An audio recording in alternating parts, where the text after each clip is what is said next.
Hi, this is Squishy Circuits 2.0, and this project was inspired by a SparkFun video about a lot of the possibilities with squishy circuits. So if you want to find out more, you should Google that.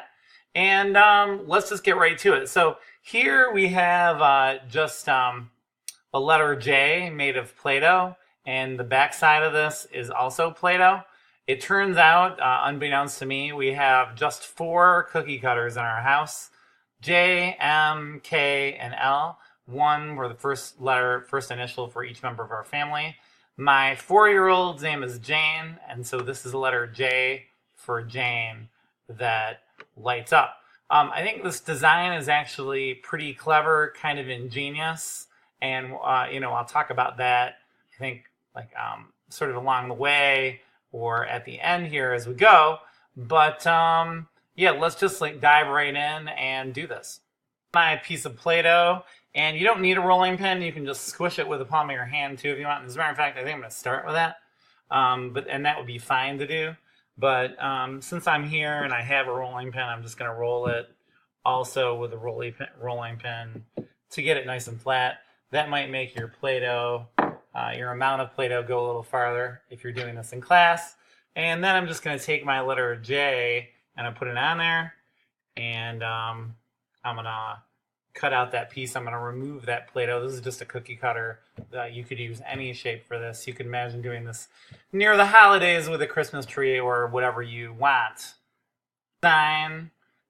We need 2 letter J's like that, and I've taken the liberty of doing it. And then we need some insulating material to go between these 2 letter J's. Now, if you've watched the other videos at all, you saw me try and make a series circuit with even just 3 LEDs in the Play-Doh. That didn't work. Even with just 2 LEDs in series, the light was very dim. In these cases too, this thing is it's unbroken. If I just stick an LED in here and apply a power source here and here, it's not going to light the LED, right? Or if I stick it on the side, I'm not going to get anything because the power is going to take that path of least resistance. It's going to stick with the Play-Doh. It's not going to light this up at all. So, in this design, what we're doing we're really making a sandwich, and we're sandwiching that insulating material in between these 2 letter J Play-Doh pieces. We're going to have a parallel circuit. And the way that's going to work is, so if I look at my positive side here of my LED, these things are getting all mangled, but this side is longer here. I'm going to choose one of these J's to be positive, right, and one to be negative. And that's how I'm going to hook this up. So, say I pick this bottom J to be positive, well, I'm going to put my positive cathode end of my LED into the Play-Doh there so that it's a little hard to see, but the positive end is in there. And here's the shorter end. And then the negative is going to go to this one. Now, if I do not have an insulating piece in between, that's all going to just be mushed together, and that thing is not going to light. So again, I think this is like a pretty clever idea. You put this insulation piece in between here. So these 2 pieces, my bottom piece is going to be positive, my top piece is going to be negative, and then I'm going to go red to positive through the cathode there. The insulation is going to keep these apart. This is going to go into the negative. So again, I think it's actually pretty clever, and it shows you how much smart thinking you could do with materials like this, right? Whereas you might think, well, this is so babyish, but I think this is actually really pretty awesome. Placemat, if you watch the other video, just for really young children, like a toddler or a baby, you could put this on the surface of your table, and it's really easy to wash this off. It's the kind of thing you're expecting someone to make a huge mess with. So I've already been cutting this up. It just happened to be something that we had in our house. We're not really using much anymore, so I didn't spend any money on it. But I'm sure that you could get one of these if you wanted to, or be creative yourself about finding some other like thin insulator material. But basically, I don't know what made me think of this, but it's just a thin piece of rubber, right? And so that's going to be an awesome insulator. So what I'm going to do then is I'm just going to put my letter J on here. I'm going to go ahead and trace this out with pen and around here, right? And then I'm going to cut it out, okay? Okay, awesome. So now I've got my thin piece of my rubber letter J here, and I'm just going to now add. Now remember I said it could be either way, but I've determined that the bottom Play-Doh J is going to be my positive, and so the cathode is going to go in there. And then in this, I'm going to make a little Play-Doh sandwich here. I'm going to put this rubber piece on top of it, and then I'm going to have another rubber piece on top of that. And I mean, my daughters are still big fans of pink. I think they might have changed, you know, their favorite colors now. Maybe gold, purple might be in there now. Gold and silver are big. Okay, but they'll still appreciate that pink there, so I'm not too worried that some of that shows.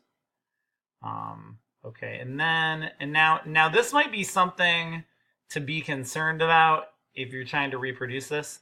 In this case, I made, like, since I used the rolling pin, a much thinner piece of Play-Doh than I did before.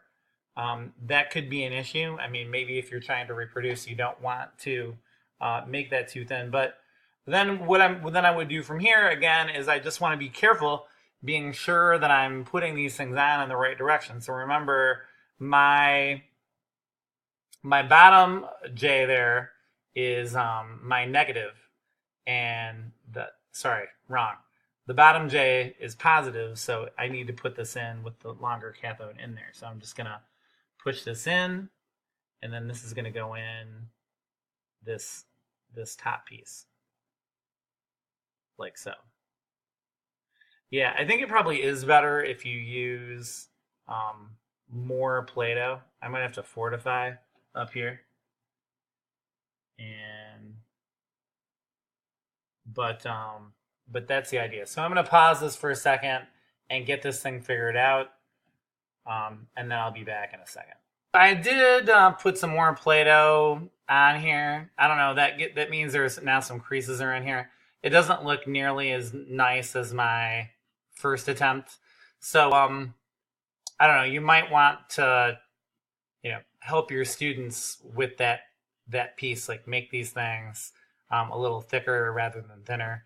Again, that's all about aesthetics. The thing will still function. So here we have a parallel circuit. I've got my positive down at the bottom, my bottom piece of Play-Doh.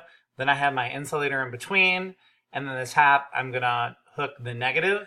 I have the positive cathode for each LED are in the bottom, a bottom piece of Play-Doh, and then the top in the negative, and here I go.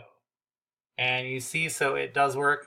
And I think that I might include a quick video later, you know, with my kids in it and their response to this, because I think that they will, you know, obviously what you take away from this is going to be different at different ages. But like the parallel circuit concept here, I feel like this is a good way to get at it. Like, why is this so much better, right, than series? I mean, if I like there is no way if I set this up in a series that I could even light these, you know, with the Play-Doh in between and a 9-volt battery. So you know, like there are many advantages, and if I pull one of these out, all the other ones will still remain lit. And also like a clever use of the insulator. I mean, if I don't have that there, I'm going to end up with like none of these are going to light because I got both my positive and negative squished together, and that would short circuit it if I have contact between these two Play-Doh J's here. So that's it. I hope you enjoyed this Squishy Circuits 2.0.